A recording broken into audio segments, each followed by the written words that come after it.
At the top, we had Creature by Krishna Canning, released in 2023. Tom showed me this song when we were moving these couches from his house using my dad's van, and we had to strap the back, and it was a bit of a stressful scenario, but we got him here. I remember we came to a set of lights, and the jungly, bassy kind of second half of the song dropped, and I was not expecting it at all, and I absolutely loved it. I've listened to this song a lot since then. It's a beautiful song, isn't it? And Krishna Canning is a great artist. You put me onto them. Yeah, well, I think it was that song. Is it Rise at the Sunset, their other song, which obviously has been like remixed a heap. And that's how you sort of found... That is how I found it. Yeah. And just kind of... actually had it on a playlist at work and just whilst treating people, and that drop that you're talking about was the bit that got me too. So it's wasn't expecting it at all. And then the second track, we had two people with I'm Tied to You from their 2019 release, First Body. We touched on there that you found it when you were on a train or something, or you get extra emotional listening to music on trains. I feel like when I that needs a bit of introduction. We're talking about that.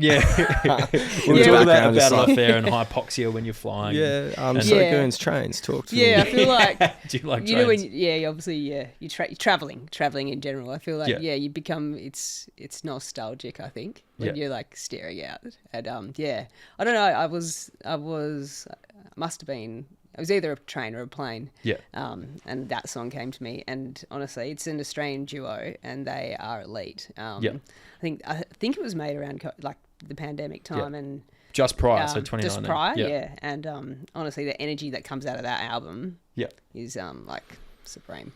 Was that a bit of a transformative time for you, Goons? That COVID-ish time? We've kind of referred back to it a few times, and I broadly know that, between there and now, we both have had lots of discussions around personal growth and experience. But why is the hub, I call it the hub, why does COVID have so much significance to you, do you think?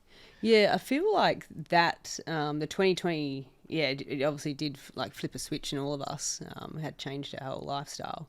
For me, my kind of downtime or my meditation time, or just even just hanging time with mates, is I connect with music. So I feel like around that 2020 I listened to a lot more music, had a lot more time, but I also do see after 2022 just a massive shift in way people have like made music, because it's been everything is just online now. So, and just the ability to create music has just been so huge since, I think, the COVID time. So, well explained. Yeah, caught me half rocked there. Made me think of this Justin Bieber song that AI made. Have you heard it? No. About Diddy Party.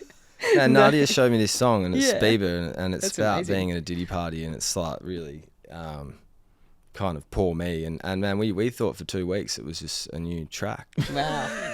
But AI made it. She's like, AI's made this, and I thought to myself, of course it has. What AI sort of idiot It's like am I? Headache, the AI album. But it's a really interesting point you made, like people, and it makes me think of Noel Gallagher.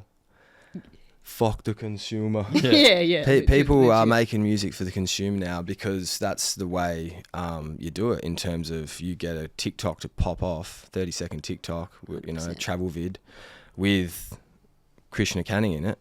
100%. That's what gets you paid now. That's what makes you famous. That's what gets you on the map. So people are actively looking to create that, rather than the Matt Z album listening social commentary.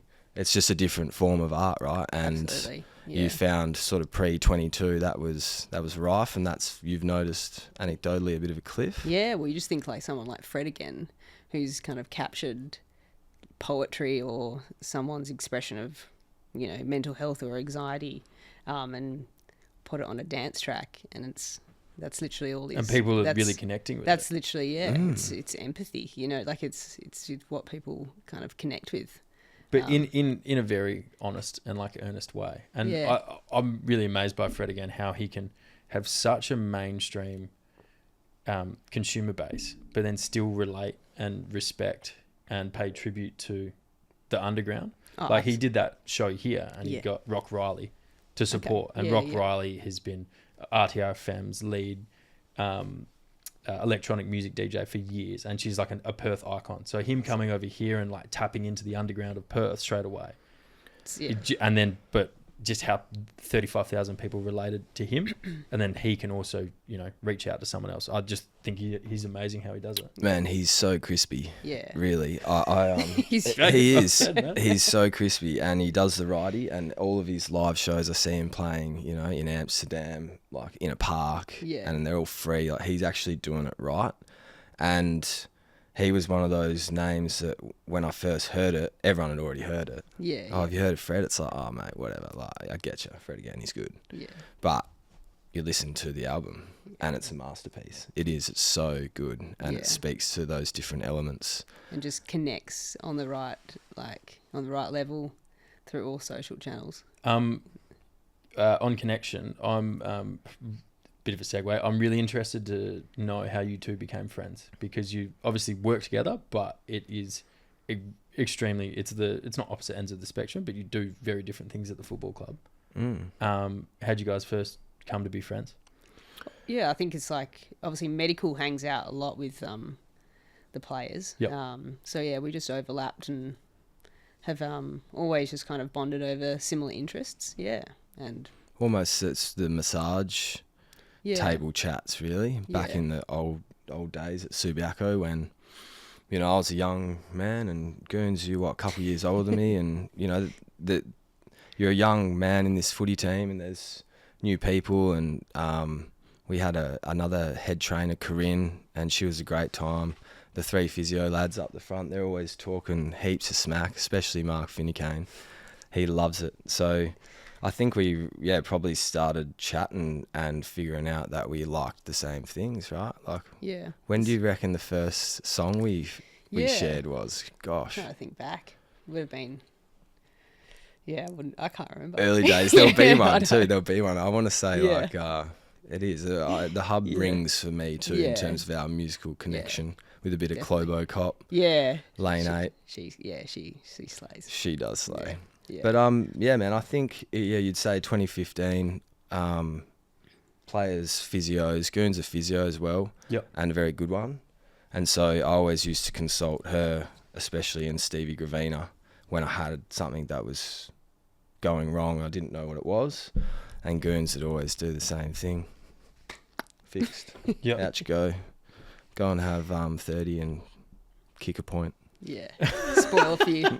Yeah, So legit. so I guess the relationship and the friendship sort of started from sharing music, and then through that, found other things you kind of did the same, or was.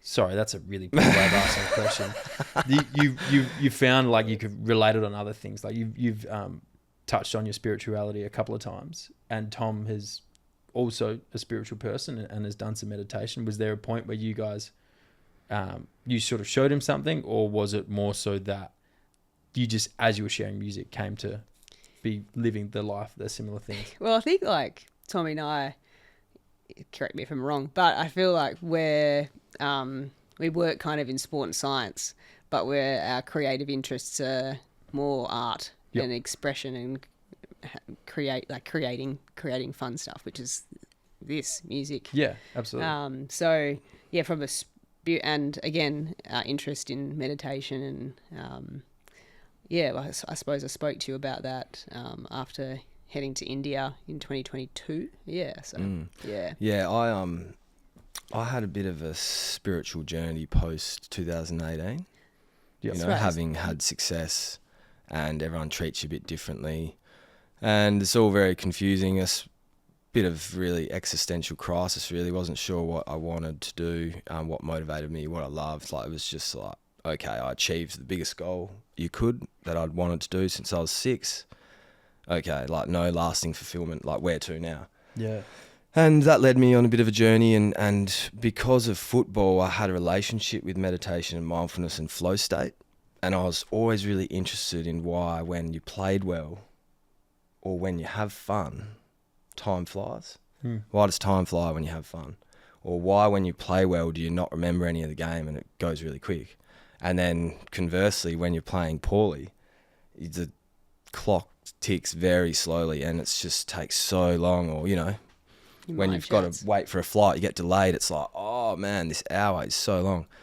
But if you went and played ping pong, it'd zoom through. And so I sort of went on a bit of a trip and a bit journey with meditation, mindfulness, and Goons was a very good friend of mine, and shared a lot of that stuff with her. And then went on the hub as well and connected really with arts and creativity. And then Goons went on her own little pilgrimage to India, didn't you? Yeah, end of 22. I just felt like I needed a little break from work, and went for about a month to Rishikesh. Actually, it's a cool little spot on the foothills of the Himalayas. Yep. And yeah, obviously the Ganga River's right there, so it's very spiritual. Yeah, and this is middle of the season. This was at the end of the season. Yeah, yeah, cool. So this time, October. Of 22. But yeah, it was pretty cool. It's renowned for its yoga and meditation, and I just did this month course of meditation, mindfulness, and yoga, and it was honestly the best thing that I've ever done. May I ask you, Goons, because I think there's a real appetite for this stuff, and people are actually really interested in hearing certainly my experiences when I went to a Theravada Buddhist monastery in Sri Lanka. What more specifically do you do? Like you're at Rishikesh, you've just got off the train, you rock up the mountain 5Ks, right? You arrive at the monastery, I believe. What would you call? Yeah, it was just a space this guy was running out of. Okay. Yeah. And you meet a guru? Yeah. You meet a guru? Yeah, he's full Swami, yeah. Orange on? He was all in white. Yeah. All in white? Yeah. And he says, hi, Goons. Yeah, he said, welcome. You got any tunes for me? How you going, good? It's been real dry up in this part of India. Yeah, he takes dance and electronic music to another upper dimension naturally.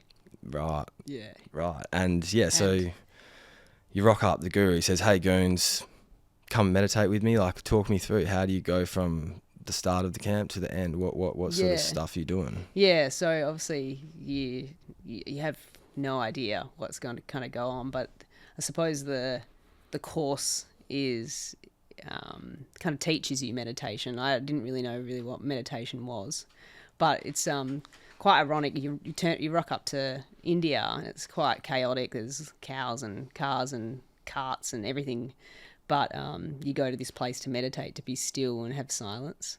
So it's quite interesting. But yeah, there's heaps of ways to meditate and be mindful, and I think it was more for me, what I got out of it was the amount of time to let yourself be still, and it's totally normal to have thoughts and to let them kind of go and just flow through it, and yeah, the longer you did it, the longer you dive in, and the deeper you get. Higher dimensional electronic dance concert. Full upper dimension third eye energy. Well, comes I on. can't wait to get into that after. I reckon we've only got 2 songs. We're going to need a full landing pad for that. Yeah, cool, man. All right. A might couple go of get tracks. The sunnies. Yeah, we'll put the sunnies on and we'll be right back.